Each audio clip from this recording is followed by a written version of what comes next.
Ladies and gentlemen, good morning and welcome to the Brookings Institution. I'm Suzanne Maloney. I'm the Interim Vice President and Director of Foreign Policy here at Brookings. Today we are really delighted and thrilled to be gathered to discuss Tanvi Madan's latest book, Fateful Triangle, How China Shaped U.S. India Relations During the Cold War. I bought my copy at the bookstore out front. You shall too, I hope. As you all know from her bio, and because you've joined us here today, Tanvi is the director of the India Project and a senior fellow in the Project on International Order and Strategy in our Foreign Policy program here at Brookings. Her research examines India's foreign policy, its role in the world, focusing particularly on India's relationship with China and with the United States. In 2 weeks, U.S.-India relations will be in the spotlight when President Trump travels to India for the first time as president. Looming in the background will be the two countries' concerns about China, which have been a significant driver of U.S.-Indian partnership over the last 2 decades. In her book, Tanvi takes us back and demonstrates that the centrality of China to U.S.-India relations goes back much further in the history of the two countries' relationship. Through extensive archival research in India and in the United States, Tanvi disentangles how American and Indian perceptions of and policy toward China shaped the U.S.-Indian relationship throughout the Cold War. In the finest tradition of Brookings, Fateful Triangle has tremendous value for both scholars and policymakers, as well as all those interested in Asia, U.S. and Indian foreign policy, diplomatic history, and international relations more broadly. It really provides a unique and important contribution to the existing scholarship on the U.S.-Indian relationship, taking it beyond South Asia to the broader Asian context. Tanvi's book offers both lessons and insights about the possibilities and limits of U.S.-Indian cooperation in the context of a rising China. Following Tanvi's opening remarks on the book and its key findings, she will join Campbell and Tom Wright for a panel discussion. We are really delighted to welcome Kurt, who is the chairman and chief executive officer of the Asia Group. You have his bio as well, but in addition to his time as Assistant Secretary of State for East Asia and the Pacific, he's also written numerous books, including The Pivot, The Future of American Statecraft in Asia. Tom Wright, who will be moderating the discussion, is the director of our Center on the U.S. and Europe, a senior fellow in the Project on International Order and Strategy, and himself the author of a number of publications, including a fantastic book. He writes extensively on great power competition. So now, without further ado, I'm turning the stage over to Tanvi and look forward to her remarks.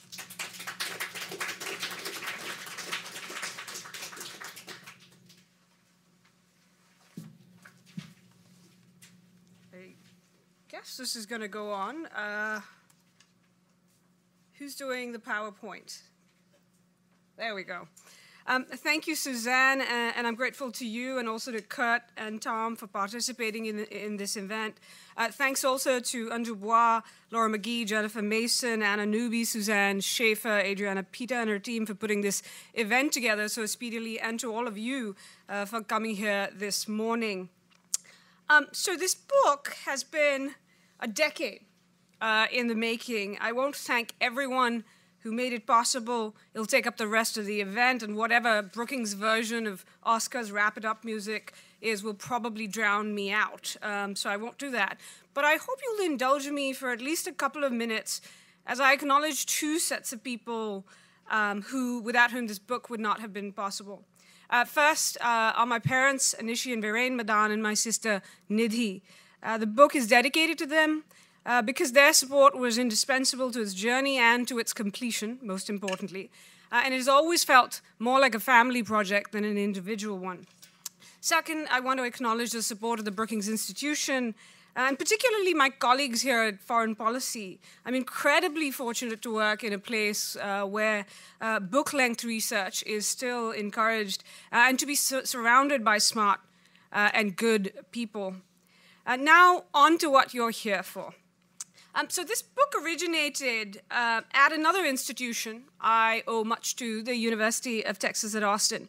More particularly, it originated in the Lyndon Johnson Presidential Library that was next door in Austin to where I was, and where I was researching U.S.-India relations. I wasn't really satisfied with existing explanations of what shaped U.S.-India relations. So there were some things that we'd kind of learned, the factors like culture or U.S.-India differences over Pakistan or the Soviet Union. These factors, to me, didn't explain. They did explain estrangement in the relationship. They did explain why there was continuity in the U.S.-India relationship over time.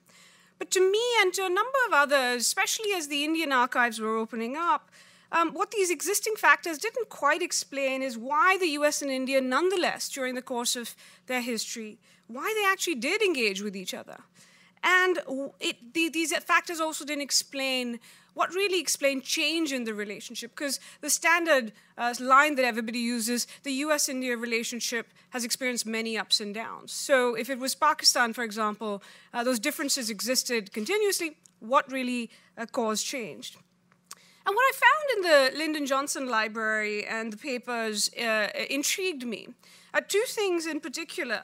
One was I came across a document or a set of documents that were essentially the US operational plans to intervene militarily on behalf of India in 1965 during the course of an India-Pakistan war if China intervened on behalf of Pakistan.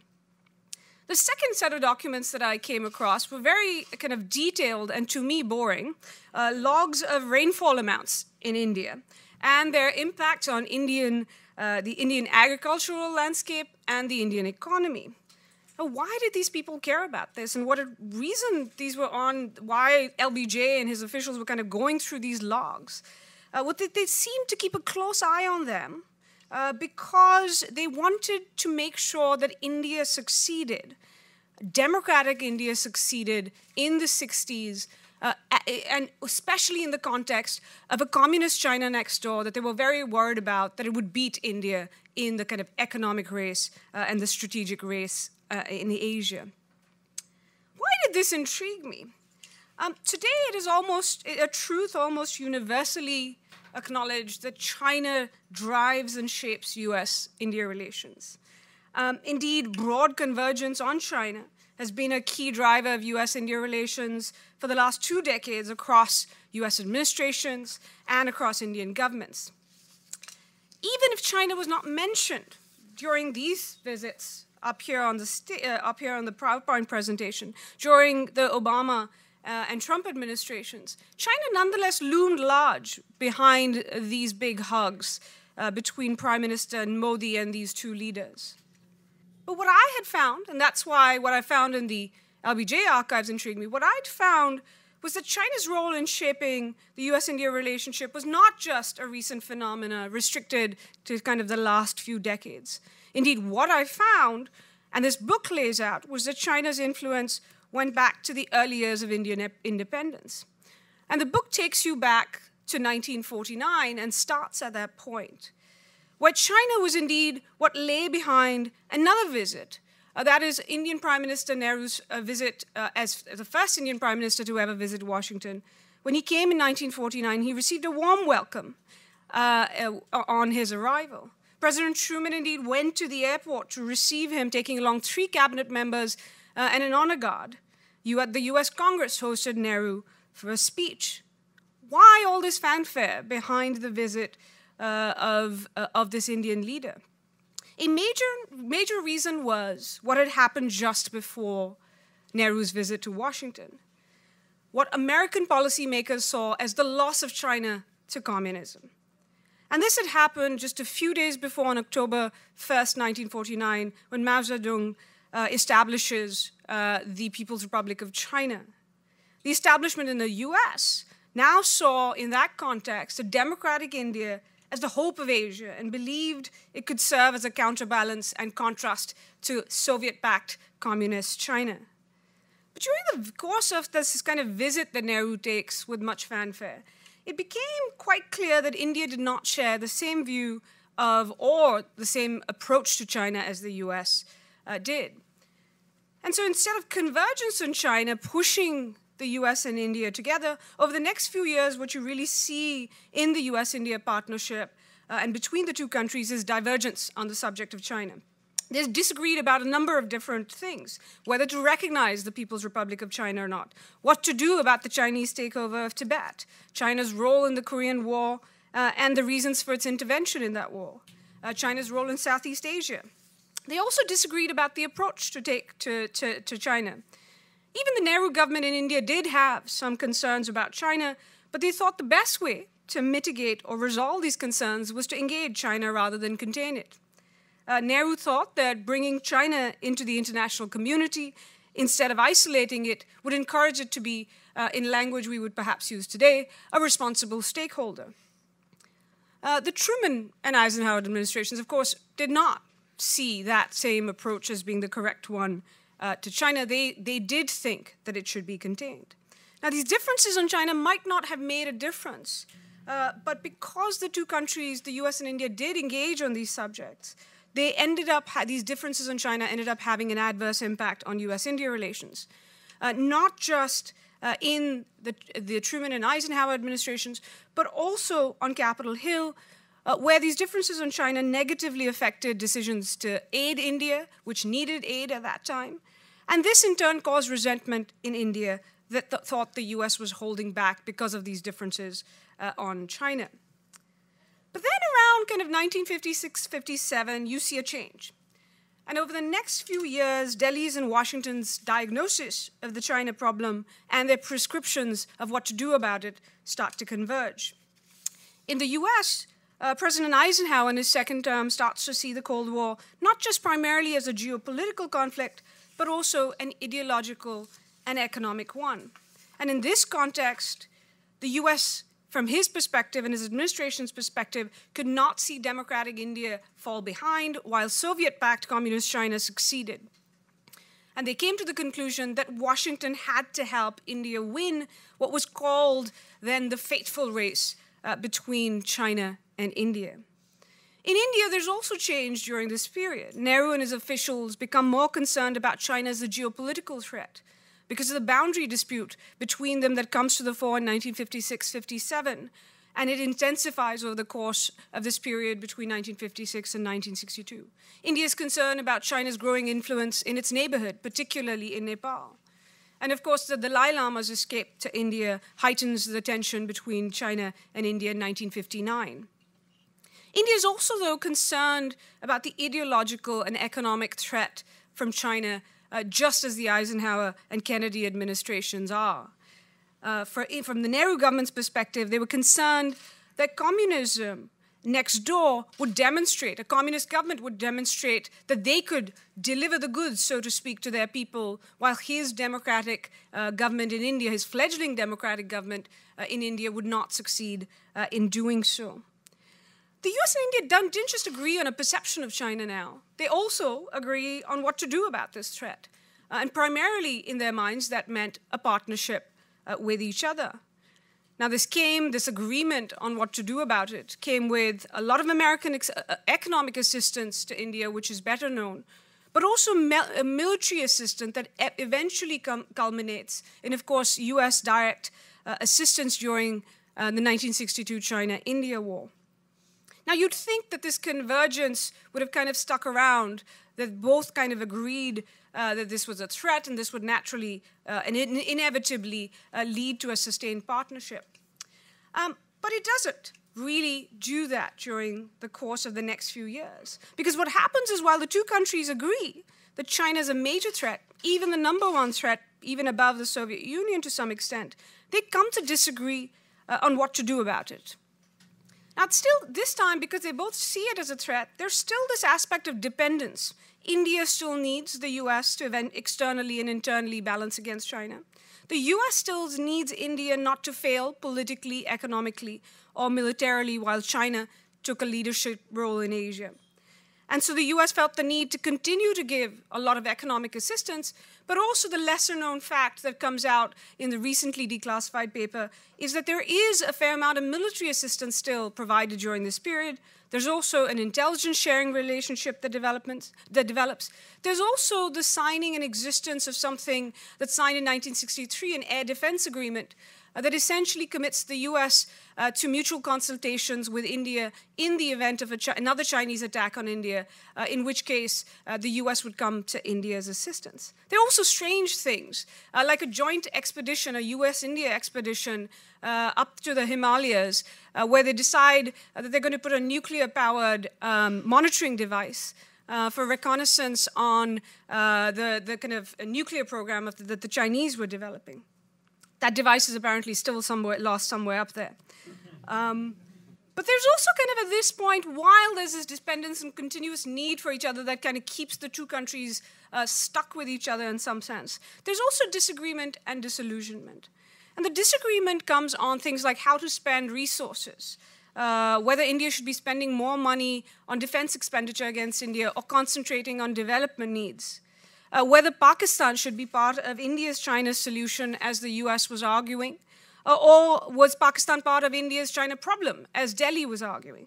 There's also a difference. There was a difference on whether India should have a more exclusive partnership with the US and its allies and partners, as obviously Washington wanted, or whether India should actually maintain a diversified portfolio of partners that included significantly the Soviet Union, as obviously Delhi was pursuing.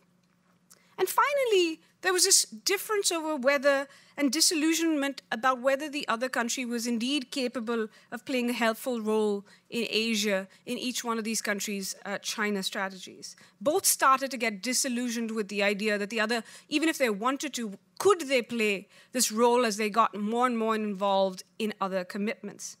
So you see this kind of mix of dependence and disillusionment, or you hear it very kind of significantly in a phone call that takes place in 1965 between President Johnson and his then US ambassador to the UN, Arthur Goldberg. And President Johnson is fed up with India to some extent. He says, I'm doing everything I can for them, but they're not economically performing, they're not delivering. I'm fighting for them in Vietnam, for all of Asia, and these guys are not doing anything.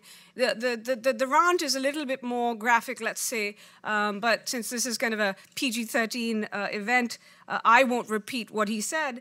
But he goes on this rant, and Goldberg just says, why don't you just let India fail? Let it go communist. Why do you care? And Johnson says, no, no, no. I can't do that. That's what they said Acheson did with China. In other words, he couldn't lose India just like the Truman administration had lost China, which had both a strategic and significantly for Johnson a political impact on Democrats. But as this time goes on, during the course of this Johnson administration, towards the end of the administration, it starts to become clear that India won't quite fail or go communist, and it can manage to defend itself against China. It comes off quite well during a 1967 border skirmish with China, and there's a sense in the US that India will not fail if it's left kind of on its own. India, on its part, gets a little bit more confident, and you see China as a driver in the relationship essentially fade, if not cease, over time. And so you see the US and India during this period, towards the end of this period, essentially kind of drifting away. Now, over the next kind of decade, the last decade that this book covers, you see overall a period of disengagement, but with one key period of divergence at the beginning, once again driven by China. But this time, this divergence is different. And it's in a different way thanks to China-US rapprochement, which takes place at the beginning of the Nixon administration.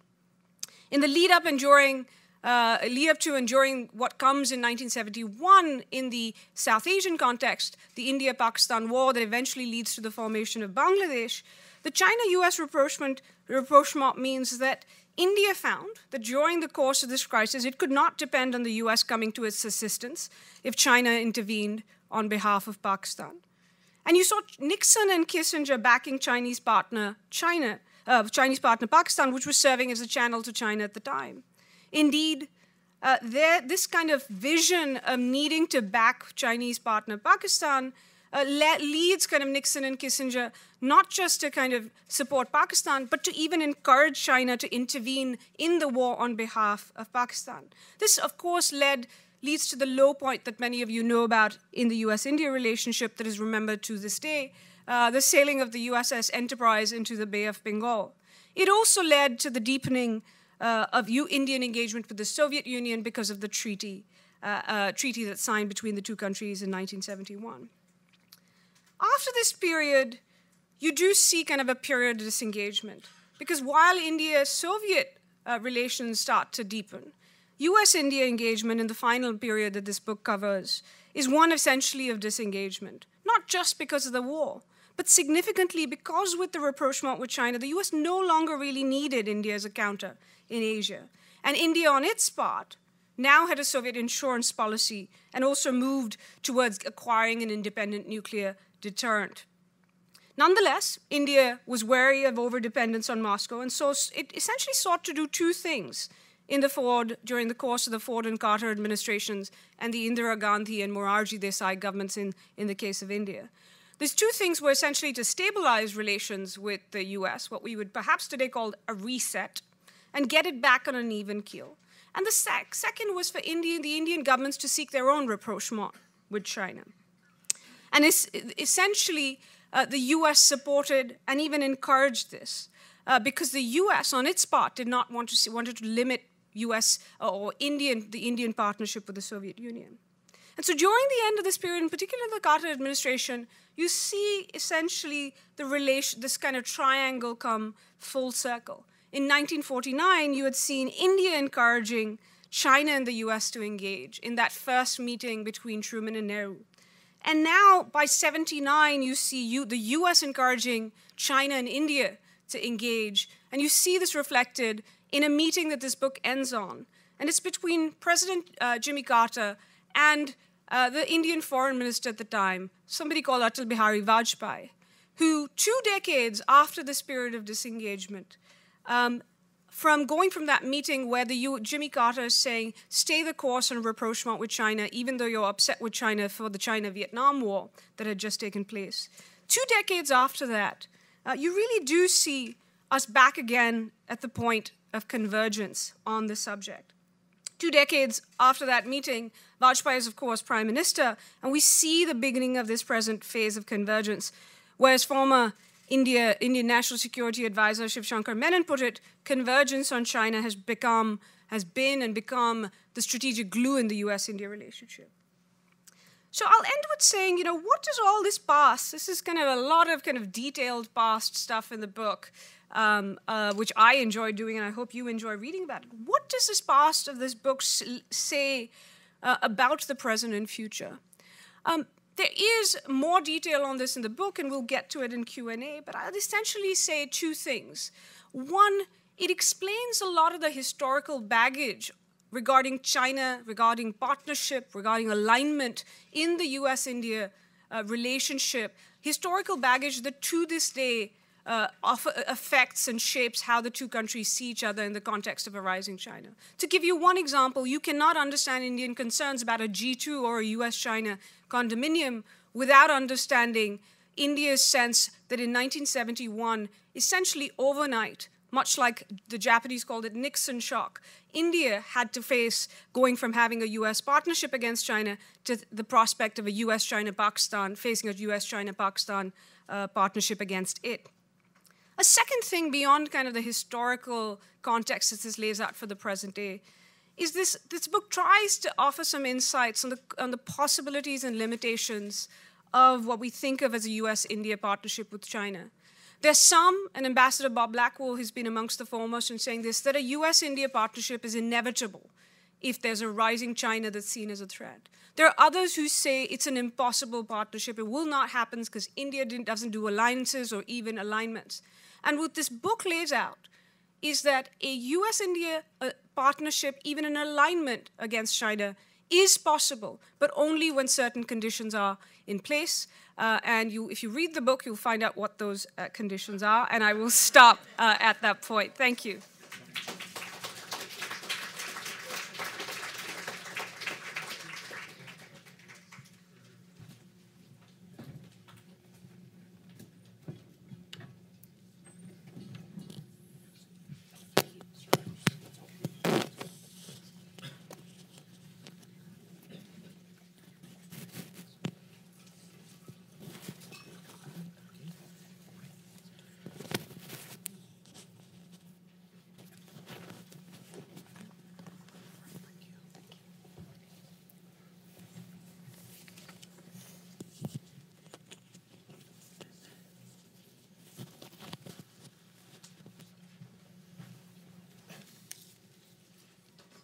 Great. Thank you, Tanvi. That was wonderful, a really magisterial overview of what is a terrific book.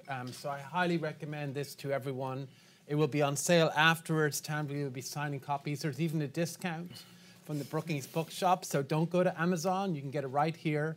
So I definitely recommend it to everyone. As somebody who, who comes from a more Atlanticist background and really feels pretty steeped in Cold War, history, but largely from sort of the Atlanticist perspective, I have to say I learned an enormous amount from this book, not just about the Cold War in Asia, but also sort of your central argument, which I found very provocative and interesting. And it's a very well-written book as well, so I think it's an easy sort of read for those of you who like a very gripping history, and there's some big personalities in it. And we're delighted to be joined by our friend Kirk Campbell here today, who of course has a very strong background himself in U.S. strategy toward Asia and toward India, and is involved in many of the recent developments over the last 20 years in terms of U.S. policy toward Asia.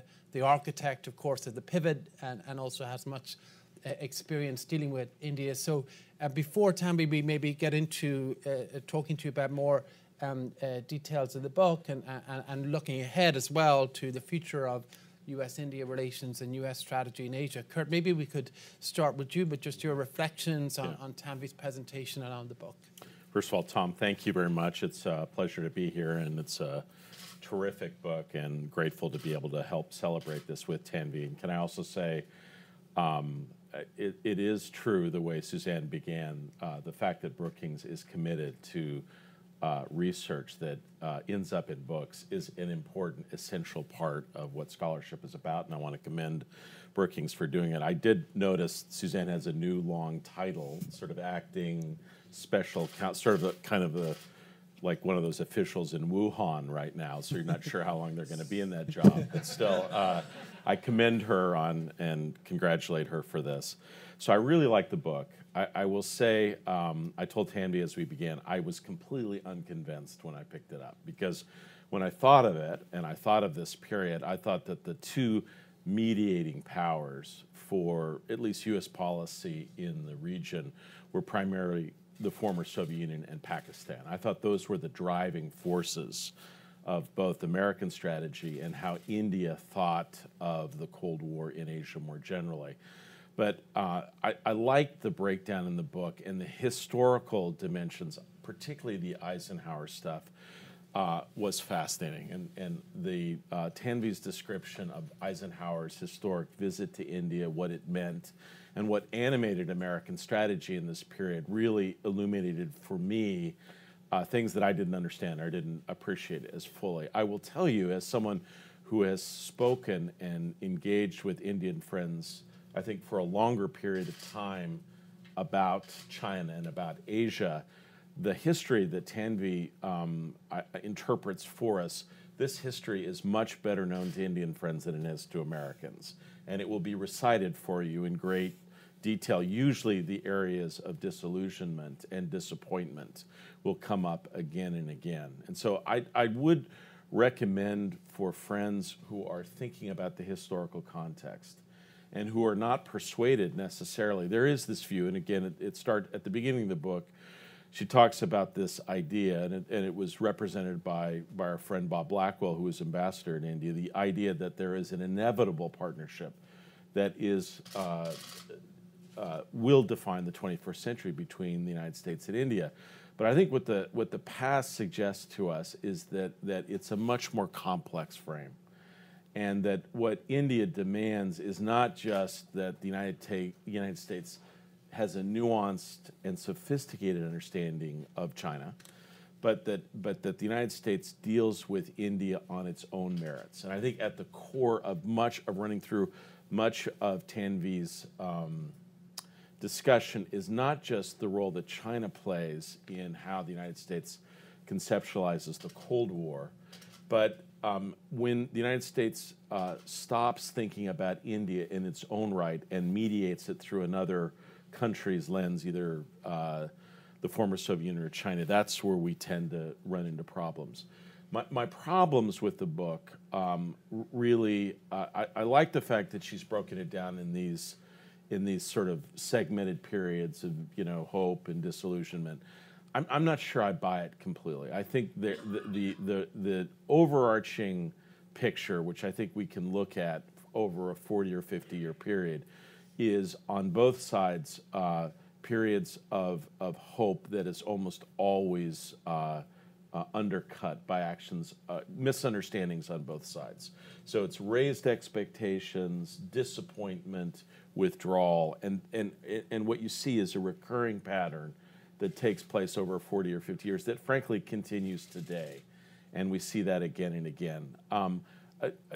It's also the case that even though this is interpreted as about Asia, I think the concept of Asia that we now think of more naturally was less common during this period. I think there was a sense that this was South Asia and not part of Asia. I don't think that American strategists thought of India as part of Asia more generally. I think we thought of it more as a subset of a strategy or set of interactions in South Asia. And I'd want Tanvi to talk a little bit more about that. The other thing that I'm less clear about, even though she talks a lot about in the period of the 50s and 60s and early 70s about China per se, I don't think there's as much of an understanding that in American strategy we tended to think of China and the former Soviet Union as a monolith, and that China's actions in many of these places were simply thought of as tests that for a larger strategy that it was being implemented by the Kremlin. And so I think in some respects that undercuts elements of her overall approach. However, the book is fascinating. Anyone who, I found what the most fascinating thing about working with Indian friends about China. Indian friends will tell you exactly what they want you to say about China. And then you will say it, and they will be like, I can't believe you said that. That's too upfront. That I don't want you to talk like that. And so the dynamism of how the issue of China plays in the Indian political imagination, that's the part of the book that I found most interesting and that I would recommend readers to think about going forward. So it's a tremendous piece. You're going to resist it at the outset. I will tell you. You'll start this by saying, I don't think this is right, but about halfway through, you'll think, yep, there are parts of this that are really compelling. Great, thank you. Tanvi, do you want to come back in on some of that, particularly just on the points Kurt was making about India as a subset of strategy and some of the details on the role the Soviets played? I think, one of the things the book tries to do, and it lays it up front, which is I'm not arguing that China was the only thing that mattered in U.S.-India relations. The good thing about being a historian is you're allowed to say there are multi-causal explanations. But what the book does say is that it's a pretty big missing factor that really hasn't been covered. And whether you're trying to understand kind of engagement or estrangement in the relationship, you can't understand it without actually thinking about how these two countries saw each other in the context of China in that period. So it is, and it looks at these other factors, including Pakistan and the Soviet Union. So it's called Fateful Triangle, but there are these kind of two other actors that, much like today, Pakistan and Russia, they do play a role, an intervening role, a kind of a role in shaping how this triangle played out, including in the context of the other thing you mentioned, which is the relationship between Moscow and Beijing. And I actually think what the book tries to do is lay out that one of the biggest sources of difference, at least in the initial phase that this book covers, is that the U.S. does see it as a monolith, the Soviet, the Sino-Soviet relationship as a monolith, and India does not. For Nehru, in fact, you could argue that he might have underestimated, and I do, that he underestimated the ideological kind of basis of that relationship and how much ideology actually factored into Chinese thinking at the time.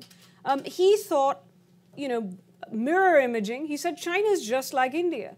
our major goals as Asian countries that have just come out of the yoke of kind of oppression from years of colonialism in India's case, but foreign influence and domination in China's, is that we will together kind of take over, or we will together kind of focus on developing at home and building a sense of nationalism. So he always thought this Sino-Soviet partnership and alliance was temporary, that it wasn't, that China will eventually split and eventually will come up into its own because nationalism will matter more than communism.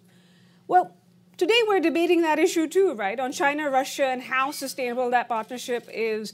And indeed, India is making the argument that the US and the West should reach out to Russia and wedge it away. 49, India was making the argument that the US should try to create a wedge between China and Russia. So I think there's a lot of awareness of that monolithic aspect. And you can argue that eventually Nehru was right. It's just it took a while for him to be right. The Sino-Soviet split doesn't happen for years, and that actually has deep repercussions for India, including in the context of the 1962 war, where the Soviets provide intelligence on India to the Chinese and also kind of hold back on supplying some military equipment that India had expected. And I'll finally just kind of comment on this point about Asia. I think it's actually a lesson for India today as well. It is kind of, one of the things that I found often very different when I came to the US 2 decades ago is that when people talked about Asia here, it was East Asia and Southeast Asia. You go to most other parts of the world, including Britain, Asia does include India. India considers itself an Asian country. But I think what the book tries to lay out is that in the first few years, India is considered or thought that the US policymakers think that India is an Asian country, had hoped for it to be more of an Asian country. But this starts to kind of, it's almost like that subset gets created, the relationship gets outsourced to the Brits, at least the first few years, when two things happen. One, the US actually disagrees with India's view of Asia, and particularly of China with it. So there's that sense that, well, it doesn't really match, so let's not think about it. The other thing is capability. India is very involved in a lot of Asian issues, the kind of Indo-China conflict and even the Vietnam War, the Korean War. It's actually a player in all these instances. The Afro-Asian Summit in 1955 in Bandung, bringing together people from what we'd call the Indo-Pacific. But what happens is its capability. It loses sight of what it should focus on, which is economic development and growth and building military capability. And I think that essentially, in some ways, doesn't just take India out of the Asian picture from the US perspective, but from the Indian perspective as well. India becomes much more insular and takes itself out of engagement with Asia writ large, particularly Southeast Asia and East Asia over time. Thanks. Looking ahead a little bit, I'd like to pick up on a point that both you and Kurt sort of raised, and it's an interesting sort of theme of the book. And you write, U.S. India partnership is neither inevitable or impossible. And in your remarks, you talked about the conditions, which you left unstated, but they are, just to briefly read out to people, there needs to be 5 elements, you say: an imminent threat, India's inability to deal with the challenge on its own, a willing partner, the lack of other partners, and sufficient political will and capacity to undertake a tilt. And I guess I'd like you both to come in, but Kurt, if I could start with you, what strikes me about those conditions is that all but one are basically not really to do with the United States, right? And so I guess my question is, when we talk about India here, there's an assumption that it's sort of entirely in the gift of U.S. strategy, right? If the U.S. has a smart strategy, it will get India on board. If it doesn't have a smart strategy, it will not. And, does the U.S. actually have much less agency than we think in this? If there is a U.S.-India partnership, it will be because of external factors that have very little, maybe a little bit to do with Washington, but may need to do with other things. And how much strategic choice do we really have here? So I like the 5 conditions that Tanvi laid out, but I actually think that there is another condition that perhaps is implicit in this, but maybe unspoken, but is actually more essential. I think what Indians demand that would override all of this is to be treated as a great power. And I think that the one issue that I think is generally the case through much of the history of U.S.-Indian relations is an Indian dissatisfaction with the level and intent of American engagement, that they see American engagement as episodic, not as sustained, not as commanding as the kind of engagement that we've had towards the former Soviet Union, Moscow, and China for 30 years. And I think there has been inevitable comparisons. The Indians in particular have looked at the intensity with which the United States has engaged China since 1979, and they compare their own diplomacy, and they find it lacking in some cases. And so I think that what's going to be necessary is a recognition that from the United States perspective, that India is not an occasional visitor. And we are focused right now on President Trump's upcoming visit to Delhi, but it has to be perpetual. It has to be a constant factor in American strategy, and it's not yet. And I think that's going to be the condition that's more important than these others. That India commands the level and extent of engagement that it is among the top tier, strategic partners and considerations for the United States. That's the first thing I would say, Tom, more generally. I do think that what India offers to the United States, even in the 1950s and 60s, is this combination of both being a developing country and a great power. And and I don't think the United States ever came to terms with the conjunction there. And I think the Indian dissatisfaction with the lack of engagement more generally has permeated most of the relationship overall. One of the other thing, Tom, I just say, and then turn to Tanvi. The other thing that was fascinating throughout early parts of the book is how much a sense of anxiety, almost defeatism, and a sense that we were playing defense, that we had to save India from falling into one camp or the other, animated much of American strategy. And it seems to me that we've made the most gains in U.S.-Indian relationship when there is an optimistic sense about the United States, not fatalistic, and not a sense that India is going to fall under some sway, or that we are losing in a global competition. And I don't think that is factored as much in these more recent calculations here. Thanks, Tanvi. I think I think the reason the kind of peak of the relationship in the period, the entire period that I covered, that it really, you do see convergence, is in that Eisenhower second term and kind of the early Kennedy years, where that's exactly what you see, which is a sense of optimism about India, and a sense that the U.S., it wasn't about stopping India from failing, but helping it succeed. What since kind of the Bush administration has essentially become U.S. policy once again, which is to support the rise of India. Kind of and these days nobody uses the C word, but the fact that both kind of the democracy and the power aspect are mentioned, that this is what makes India different, is that it is a democratic power that's developing, that it can show the democracy and development aren't mutually exclusive.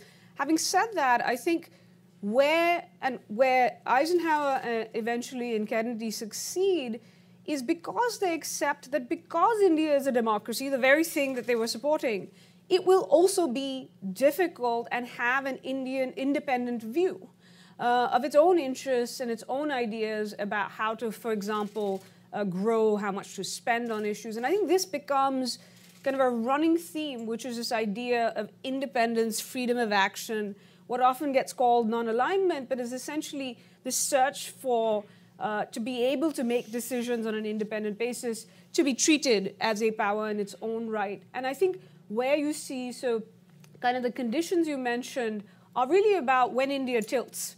Because I say, this idea that India does not align is not true. We've actually seen India tilt towards certain countries or blocs pretty significantly, at least twice in the past. But there are kind of things that the U.S. can do, because on China, where the two countries tended to disagree, was on the question of, do you engage it? Do you contain it?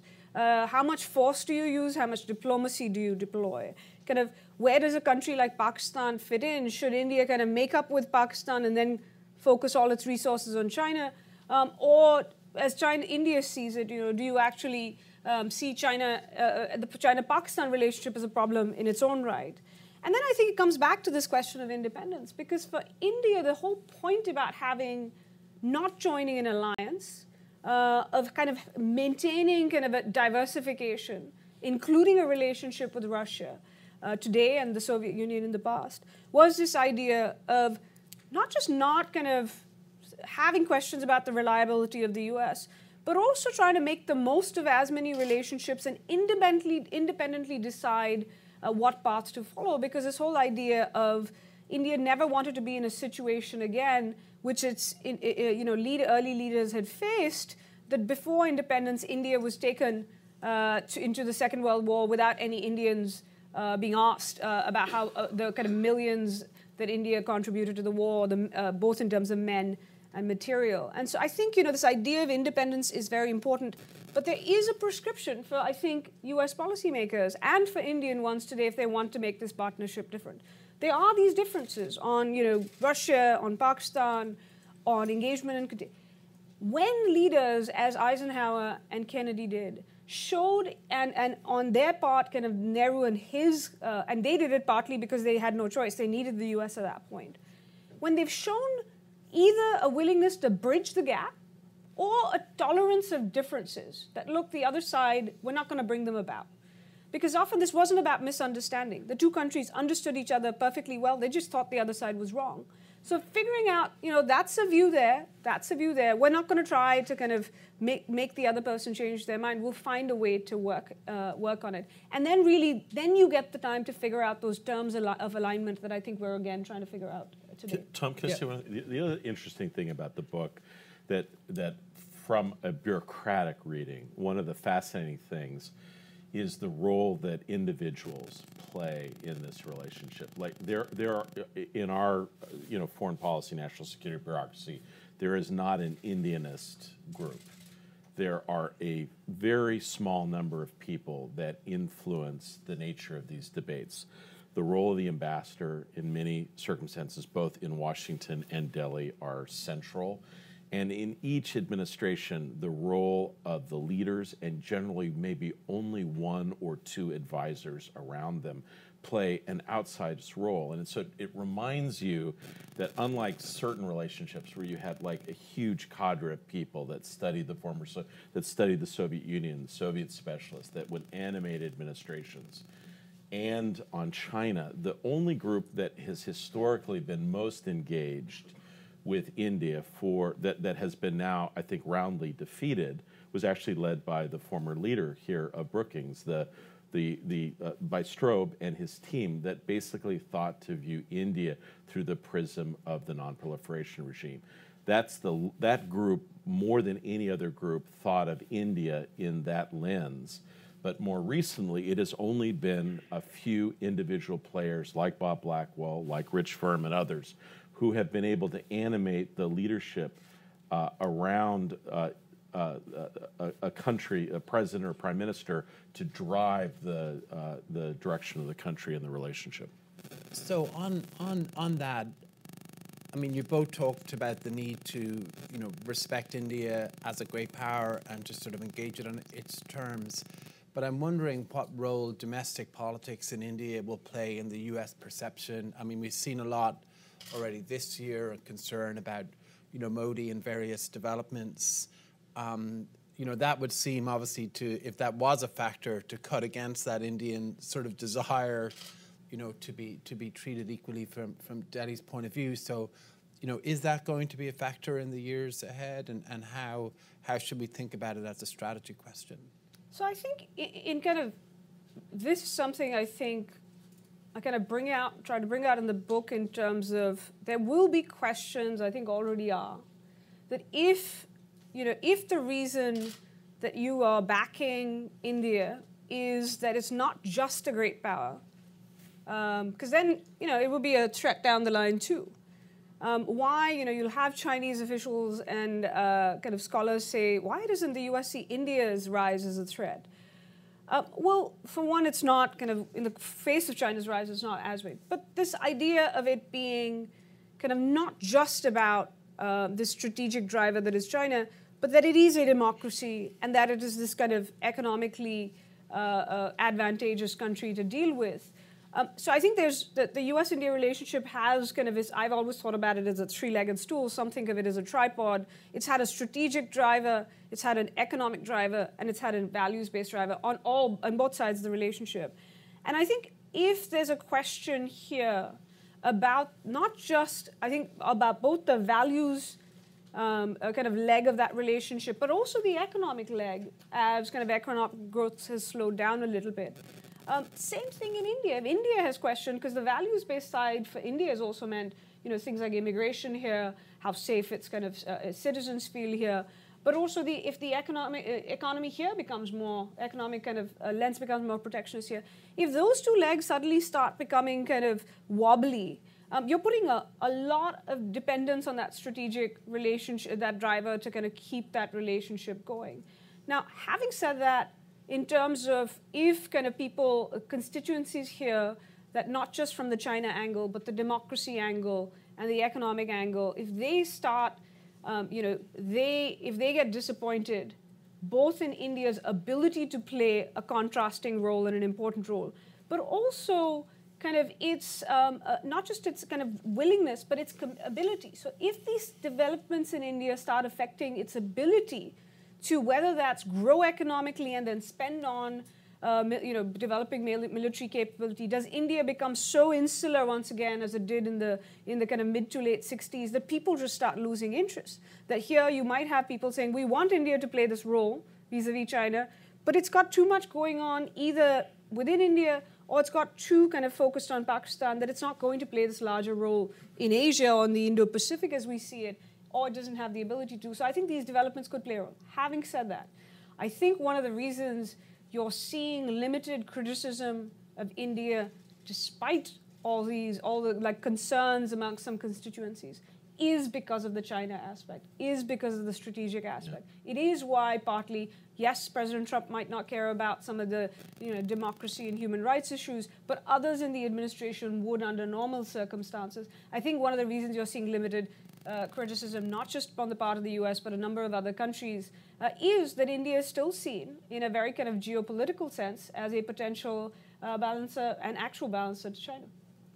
Yeah, Tom, I agree with all that Tanvi said. I'd say if you're looking for areas to be anxious about in U.S.-India relations, I mean, so much of it has to do with how American politics plays out, but you could note a number of things that you could be worried about. I think at the top of the list is domestic politics, and it is interesting how few international groups have spoken out about concerns inside India, and I agree with Tanvi. I think part of it is uncertain to how much farther it's going to go, and I think worried that by commenting it could get worse.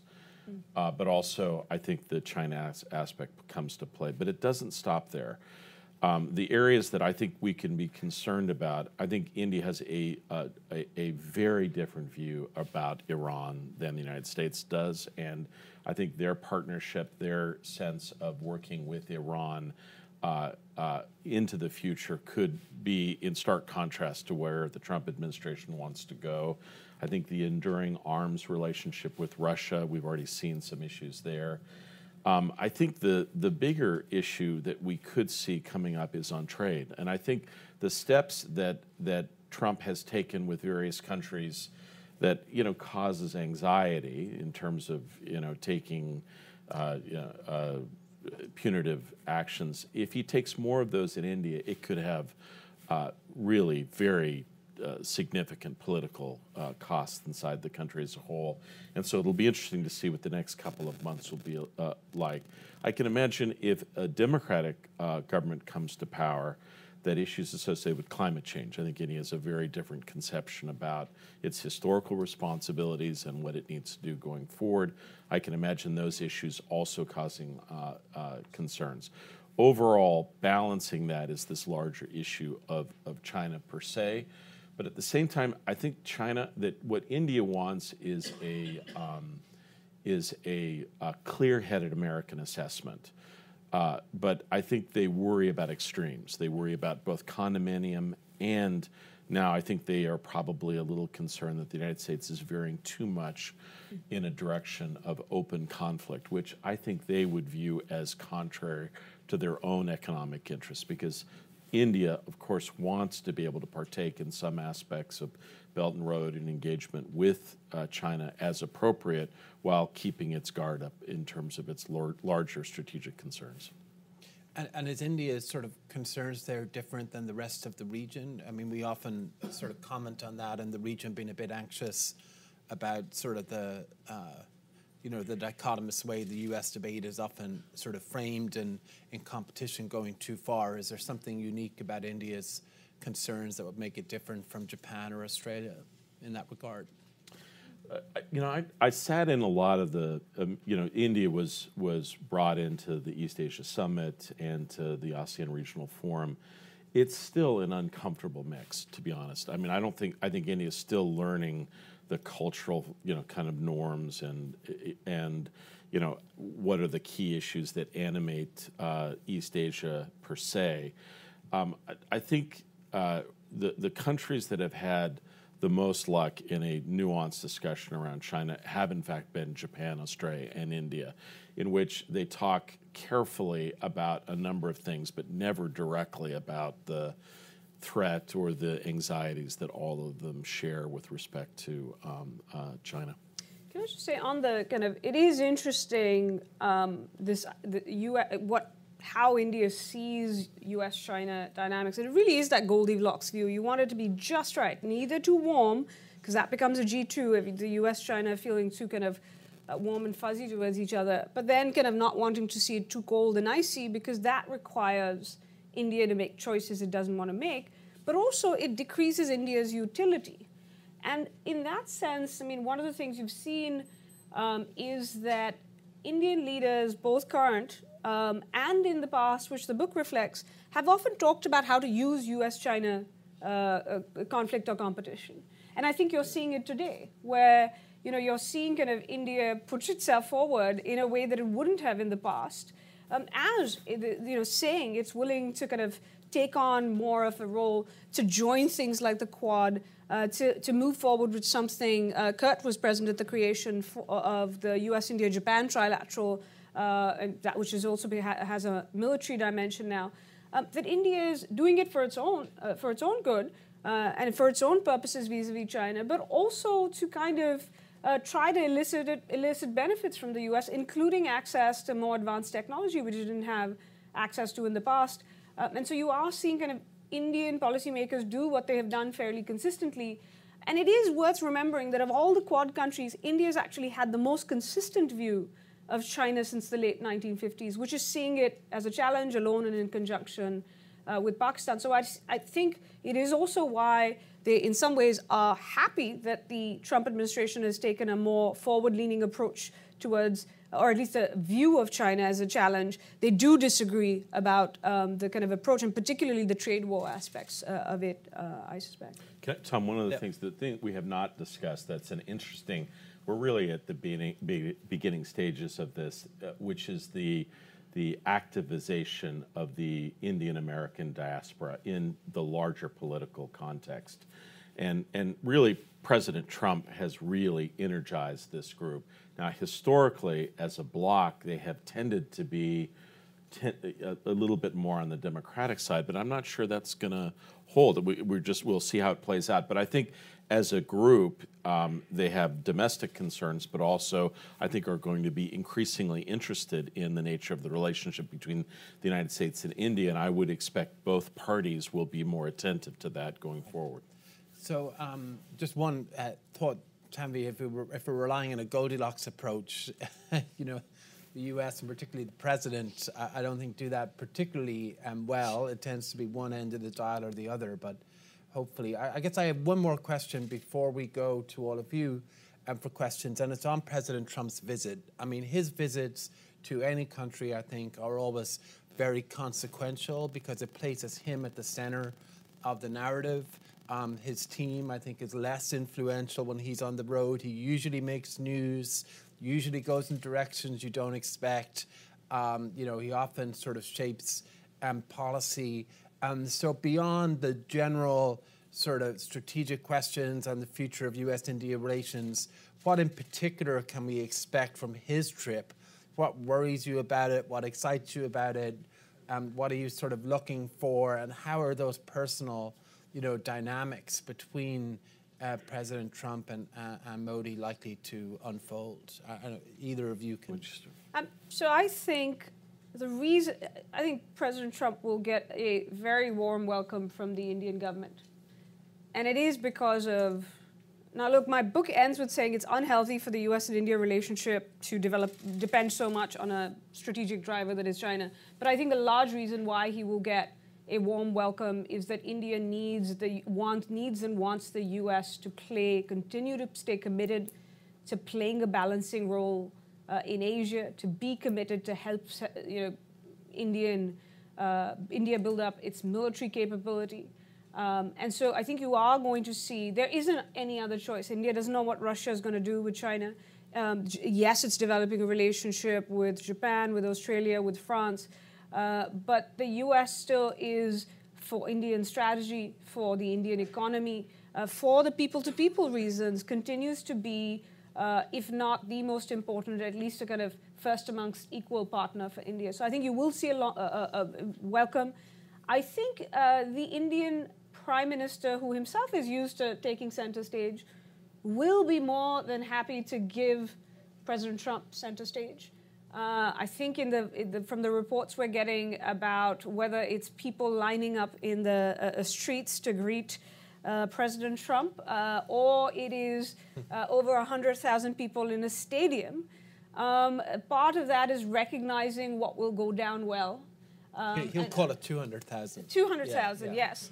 And it does recall actually a visit that took place 60 years ago with President Eisenhower. And I know you and Rich Verma put together an event especially on this in December. But this visit took place just as they had but there were deaths. They were shooting at the China-India border. The boundary dispute had kind of essentially become kinetic.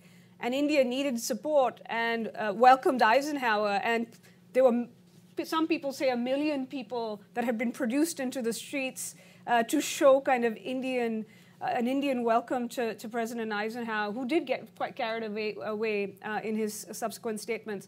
So I don't think India is any stranger to figuring out what it is that a leader would like to hear. I think we will see, because there's a recognition in India that India has not made large defense purchases from the U.S. recently, while it has done so from the Russians and others and the French. We will see some defense deals announced. I think you'll see, I hesitate to call it a trade deal, maybe a trade package that will at least put this on, an attempt to put this on ice for the next few months. And take it out of kind of the kind of concerns that I don't think they'll solve any of the big issues that have come up recently on that front. What concerns me in terms of how it might play out, I do think there'll be some trepidation about what President Trump might say, what he might do before or after vis-a-vis Pakistan and Afghanistan. And so I think that's the kind of thing. They probably wouldn't want a Trump speech to the 100,000 people saying, you got a great prime minister here. I've been encouraging him to also talk to my great friend Imran Khan, things like that. So I think there'll be some trepidation, but I do think the government at least, the government at least is going to try to ensure that it will do its best to make sure this visit goes off well. It is worth remembering President Trump has gone to India before, though not as president. Yeah, I agree with everything Tanvi said there. I will say this, I can't think of any other leader who has had excellent relations with both President Obama and President Trump. Almost every leader in Europe and elsewhere have tended one direction or the other. And the fact that Modi has and his team have very effectively engaged to a degree that I think both leaders would say, no, he liked me best. so I think that's a real mark of the sophistication of Indian strategic diplomacy and understanding the personal dimension that Tanvi talked about. And I do think the Eisenhower, it's clear Eisenhower was in the midst of some domestic criticism. They rolled out the red carpet for him. And if you listen to some of his speeches, he was really overwhelmed by what he heard and what he saw in India. And I wouldn't be surprised if we see a little bit of that in play. And I do think, there is one of the things that happens when other countries get together, I think privately, is that they share what works well in terms of Trump diplomacy. And, I think Prime Minister Abe is very close to Prime Minister Modi. It's a WhatsApp group. And it's pretty well known how to curry favor and how to get out of the doghouse on issues that are concerning. And I think we'll probably see some of that in play. Great. Okay, we'll open it up. So just state your name and ask a question, which means your statement has to end with a question mark. So the gentleman here and then the woman down the back. Yeah, we'll take two together. Mike's coming. Yeah, Mike's coming as well. Hi, Chris McRae. So my Scottish grandfather, Sir Kenneth Kemp, actually wrote up the legalese for India's independence, and after 20 years of working with Mahatma Gandhi. So I agree with your analysis up to 68. I'm really interested what you think actually happened in 68. Some people in Harvard tell me that actually the Chinese completely gave up on wanting to have to be so connected with Russia from 1968 onwards, because they'd realized 50 million people had starved to death buying nuclear weapons. So I'm interested in the 68 onward analysis and how you see that part of the relationship. Is there any more we can say on that? Thanks. I'm going to take the woman down the back. Yes. Tacy Schaefer, thank you, Tanvi. I want to underline something both Tanvi and Kurt said, which is the importance of India being treated like a great power and the importance of what they now call strategic autonomy as part of that package. But there was one dimension that I thought was missing, maybe it's in the book, and that is what the Chinese think about India. My limited experience when I was interviewing for the book Howie and I wrote is that the India watchers in China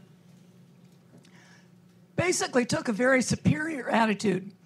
Yes, the poor dears have been trying to become more of a great power, but they really aren't ready for prime time. What's your judgment over the years, but more importantly now? Great, two great questions. Tammy, why don't we start with you, I guess, and then Kurt. Sure. On 1968, I think the Sino-Soviet split comes before, and it comes, in fact, the U.S. and India, one of the things that policymakers do throughout is they talk a lot about these kind of global and regional issues, and they're constantly checking in with each other. They might disagree. What is the nature of the China-Soviet relationship? Because it has implications for both the U.S. and for India's interests. In 68, by kind of 68, the Sino-Soviet split has happened. And what that does, interestingly, it causes a difficulty in 67, 68, 69, in particular for India, that actually involves Pakistan, which is that because of the Sino-Soviet split, in the kind of mid to late 60s, you actually see not just kind of the U.S. trying to, and at that point had given up, by this point, the U.S. has given up trying to get India to make peace with Pakistan. This time it's the Soviets telling the other Indian partner, the Soviet Union, saying, we want to create a wedge between China and Pakistan because now the Soviets and the Chinese are in competition. And so this means that Moscow is actually encouraging India to make peace with Pakistan, and the Indians resent it. And what also happens is that Russians, then Soviet, they're much like today, started flirting with a military assistance relationship with Pakistan. So the Sino-Soviet split, yes, on the one hand, it's something that gets the Soviets to say to India, let's sign this treaty. Because 69 is when not only is there a split, there are clashes between the Chinese and the Soviets.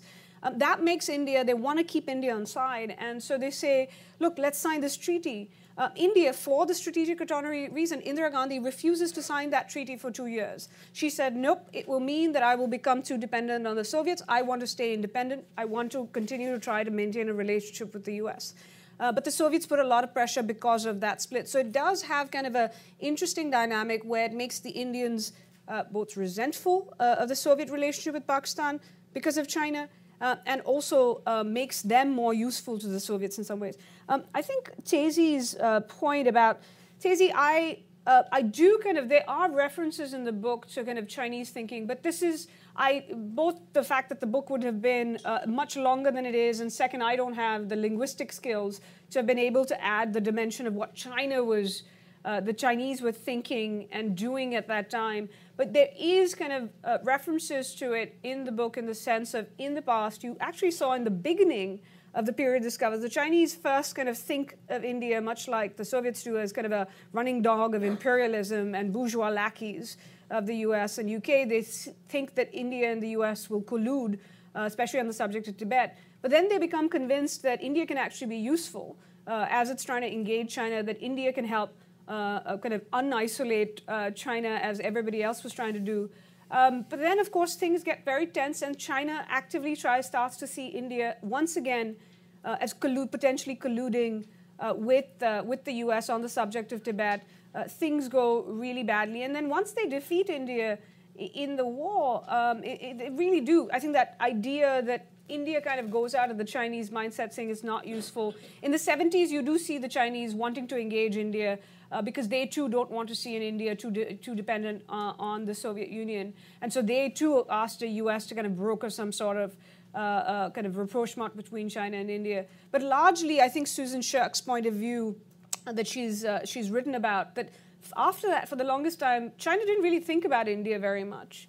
And today, I think there is a sense that India is, I think, especially over the last decade and a half, as India acquired nuclear weapons, as its economy started to grow, and particularly as it developed a relationship with the US and its allies and partners, that China is taking another look at India and actively either sometimes trying to create a wedge between the US and India, but also, on the other hand, trying to also see where it can push India when necessary, and basically try to expose the US in terms of whether or not it will come to India's assistance. Tezi, to your general point, I really like the way Tanvi, I think for the longest time, what really pissed the Indians off is when you'd ask the Chinese, when you ask them, what do you think China thinks about you? And the truth is, they're not thinking that much about them. That really bothers the Indians. I think that's changed gradually. There's a civilizational dimension to it. There's a power dimension to it. But essentially, until quite recently, and the Chinese were quite, I think, effective at communicating, gee, we're not thinking about you that much. And that had an impact on how the Indians perceived the dynamic, per se. Great. Thanks. So we got a few more. So we'll take the gentleman here. These two gentlemen in this row, fourth row from the front. And then we'll come over here afterwards. I think your ideas are very perceptive. We look at China, we look at India through the eyes of China is right. But there's a reason. Because to this very day, China is sending its people to be educated over here in our universities, in our places of higher learning. And so they go back. What are they doing? They're promoting trade all over the world. Look at Africa.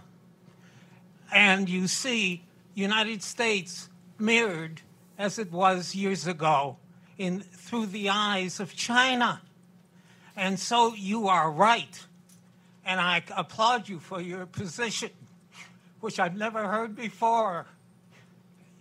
United States is the leader in the world, and China follows our lead. Thank you.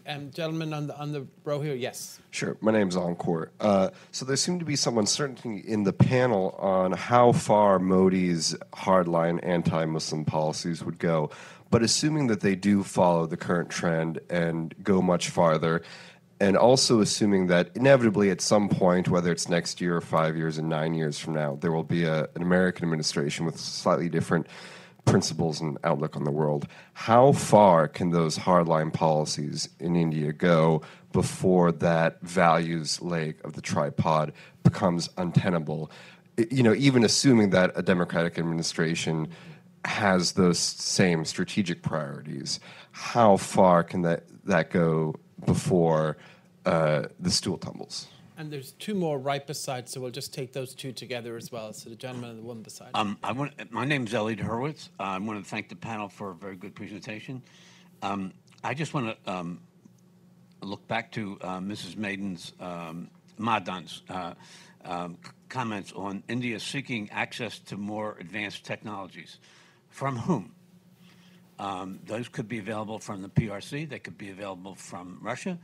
They could be available from the United States. They could be available from a lot of other places. Great, thanks. And a woman beside you then, yes. Thank you. I'm Jeanine Nguyen with Voice of Vietnamese Americans. Thank you, Dr. Campbell, for being here. I would like to bring back to the future, moving forward. Where do you see U.S., India, and China in the Southeast Asia, especially with the new landscape in the sea, in Indian Ocean, Pacific Ocean, and also space and AI and technology? Thank you. Great, thanks. There's a lot there, so you don't need to each address each one, but we'll try to cover maybe them all between us. So, Tanvi, do you want to go first? Sure. I think that India seeking access to technology, India ideally wants to develop its own technology, its own capabilities, but it recognizes that it doesn't necessarily have the capability to do it independently, and so it wants to kind of get as much as possible from as many different partners. In the case of the Chinese, I mean, there's this debate going on right now. It's a different kind of technology. It's in this question of whether or not to let Huawei into kind of the 5G network. So yes, it's seeking some kind of technology from China, but not of the defense variety, for understandable reasons that India sees China as its main strategic competitor. And has had a pretty fraught relationship with it for kind of decades now. I think this aspect of seeking access, it comes out in the book. I mean, there's a long-running thing between the India and U.S. About what technology India can have access to. And I think it comes to this fundamental difference between how the U.S. and India see technology and trust. So in the U.S. case, and this how the U.S. is used to thinking about allies and adversaries, and India thinking about non-alignment, which is, for the U.S., the idea is through these kind of alliances and partnerships, you build trust, and then we give you access to technology. For India, a country's willingness wants the technology first, and that helps build trust. That if for India, it's always been a sign that the U.S., not just unwillingness sometimes to provide technology to India, but sometimes in active cases to kind of sanction India or to prevent India from acquiring certain technologies was seen in India as one way of the U.S. actually preventing India's rise, of holding it back. So you are seeing, I think, this idea of access to technology, not just actually helping build capability, but I think it's changed mindsets in India about the U.S. Taking India seriously, about the U.S. trusting India, and it's now helping to build. Going back to something Kurt said, it's important not just for a few individuals within the strategic framework. It's important for the institutionalization of the relationship where it's more than one or two individuals. And I think that technology's aspect is helping, the fact that they've opened up is helping develop that in some ways. Very quickly on U.S., India, China, Southeast Asia, I'm going to let Kurt answer that, but we also have an event here on February 25th. I think that will look exactly at the question of how major powers are seeing China, and including in the context of Southeast Asia. I hope you'll attend that. I'll just go back to the question of kind of how sustainable is this. I think one thing that's important is to see both sides. That, I'm not saying the both sides is but just that I want to reflect that Indians have concerns about what's happening here too. And so this could happen on either side. So what I'm going to say, I think it does depend to some extent on China's behavior, because that I think will help to make both the U.S. and India decide where that strategic stuff gets prioritized. If China continues to behave in a manner that both sides see as assertive, I think you will see different people of different stripes. If something like climate change becomes far more relevant, then I think you might see a U.S. India-China kind of conversation about there are these things where you can see the three countries actually agree on. And you'll see a U.S. that is far more interested in engaging China, for example, in climate change. You could see a Bloomberg, for example, also say, I don't care about these issues with either the kind of democracy, human rights, with either China and India. But I think there's an aspect of it that might make it not just unsustainable from the U.S. side. At some point, if a Modi government wants to take certain positions domestically and it decides that the U.S. is asking too much of it or putting too much pressure, it will just say, go fly a kite. These are my priorities. And, I will just, even if it means that, this is kind of an extreme scenario, that I will find a modus vivendi with China that you might not like. And if the Chinese are smart, they take the Indians up on it. You could also see the Indians actually say, look, the Chinese in some ways on the value side, we're both sovereignty hawks. We both think everybody should mind their own business. That you can actually find common cause with that. So I think you could play this out in many different directions. That's why I think the jury's still out on where this goes. So my guess is the period ahead, in some respects, will be a golden age for middle powers. And what I mean by that is that a lot of people think that the dominant arenas of maneuver are by the United States and China. I'm not sure that's the case. I think what we're seeing are subtle plays by Japan, India, Australia, and a couple of others. And most of those countries are trying to figure out a balance between engagement between Washington and Beijing in a very subtle, complex way. And so if you look at the United States, we'd say, well, undeniably, our closest ally and friend in Asia, the country that's completely with us, is Japan. But if you're Japan, the country that you're really involved in a very interesting project with is China right now, in terms of the upcoming, if we don't know what's going to happen with the coronavirus, but if at some point in the near future Xi Jinping visits Japan, will that relationship be stabilized? And the economic dimension is so important to both countries. So sophisticated leaders of middle players are learning how to balance, at least for the near term. For the long term, it's going to be hard, but how to play off, how to maneuver, how to maximize both the political relationship with the United States to be able to extract as much of the economic and political engagement from Beijing more generally. So my expectation will be, my guess is that President Trump will have a triumphant visit to Delhi. But remember, his primary interest is not about America's role in the world. His primary interest is about President Trump's reelection. It's how that will manifest in terms of his potential reelection in November.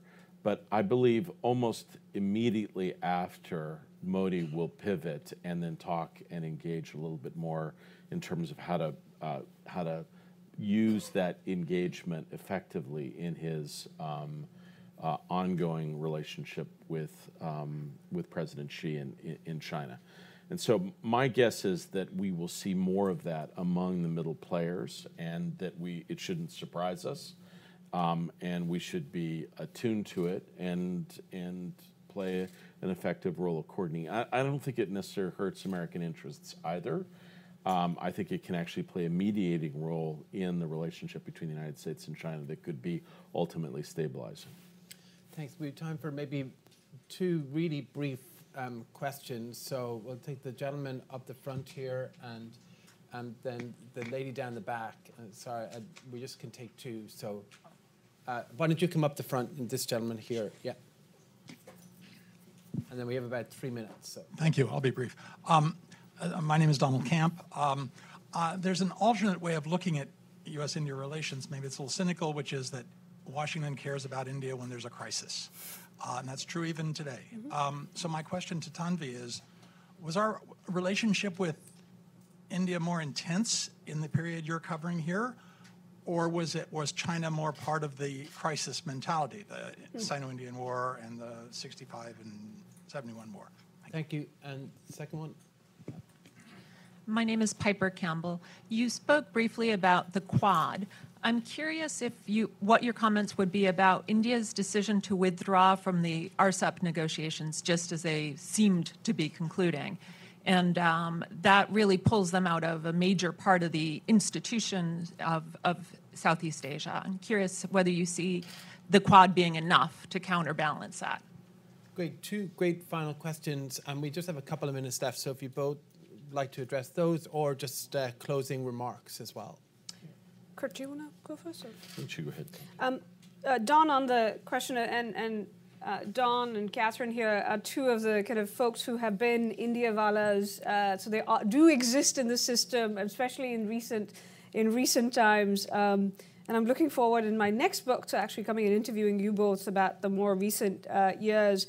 I think one of the things I had expected, because that's the history we grew up with, that this China stuff mattered in the course of crises, and particularly in 1962, and even 1971.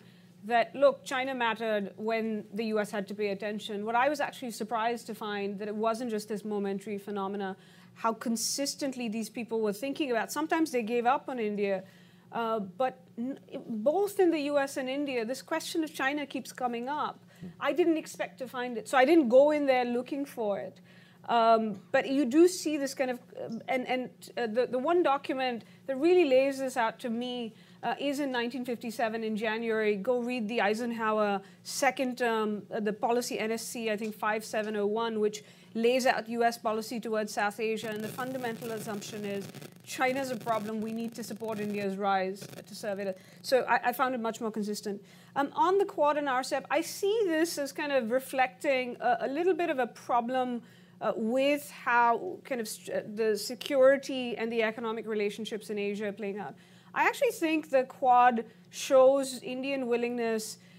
It's also reflected in U.S.-India deep engagement on the defense and security side. That I think on the defense and security side, you're seeing a much more forward-leaning India willing to engage in the trilaterals, engage on the Quad. It has actually, the Quad has not just stuck around, but it's deepened in the last few months. But that's kind of this defense security side. I think the RCEP thing reflects kind of the fact that India is not as forward-leaning on the economic side, and particularly the trade side. RCEP itself has major problems for India, which is that India largely sees it as a free trade agreement with China. And it has not said that it has said it will not sign it for now, but they've left the door open that if China makes certain commitments or concessions, give them more time, create certain exceptions, that India will kind of come back to the table. And there are a lot of other kind of members who want that. So I think RCEP does show that there's this kind of mixed engagement that India has in the region. I don't think it's sustainable for India to not take a more forward-leaning approach on the economic and trade side as everybody else is. But I think for domestic political reasons we're seeing, and for economic reasons we've seen it take that very different approach. Thanks. Yeah, I'd agree with that. I will say the Quad is an interesting dynamic, mostly about foreign policy and national security. What is clear to me more generally is that what India and other countries are looking to, even though they have deep concerns about American strategy and trade and economics, there is a sense in the region that although our ticket to the big game is our defense and security commitments and support, ultimately what they want from the United States is an open, optimistic trade and economic strategy, which is largely lacking and believed to be lacking in Asia, and that without it, it's going to be hard for the United States to be effective strategically in Asia going forward. And I think that that's clear in almost every economic engagement in the region by and large. Great. Well, that brings us to a close. Tanvi, thank you for a really terrific presentation and for conversation. And Kurt, thank you so much for coming back here and to talk about the book and U.S.-India relations more generally. Tanvi will be signing copies of the book, which is on sale at just outside the door, right, I think? Inside. So just inside. So we'll ask you to let her get down there as quickly as possible rather than pigeonhole her on stage. It's really good. And do buy the book. And thank you all for coming. With that, we are adjourned. Thanks for watching. Be sure to like and subscribe for more videos from Brookings.